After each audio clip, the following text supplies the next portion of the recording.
Настройка на цените за магазина. След като са зададени общите настройки на магазина, можем да съхраним цените на статиите, единичните бройки и абонаментите.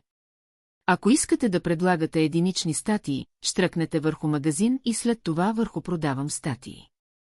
Малките статии са с дължина, по-малка от една страница. Средните статии са с дължина една страница, а големите статии са с дължина над една страница.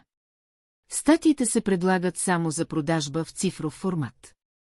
Задайте цените на единичните си статии или за цялата група заглавия, или по-отделно за всеки брой.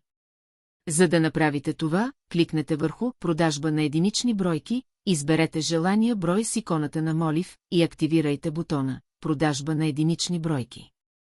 Можете да продавате цени за цифров брой, печатен брой, включително цифрова версия и само за печатни бройки. Тъй като разходите за доставка могат да варират, имате възможност да посочите различни цени за Европа или за международен пазар за печатните издания. За да продавате различни абонаменти, изберете опцията «Продажба на абонаменти» и активирайте бутона «Активиране на абонамент».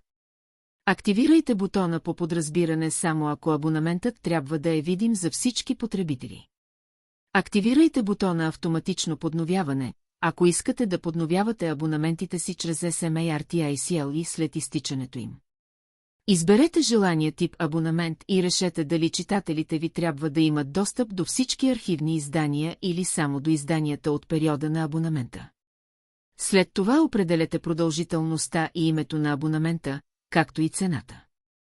Моля, обърнете внимание, че печатните продукти могат да имат и различни цени за европейски и международни продажби. Ето и резултата от вашите настройки. Вашият магазин вече е достъпен за нови читатели. Преди да влезете в реално време, моля, уверете се, че магазинът ви е превключен в режим на реално време в общи настройки.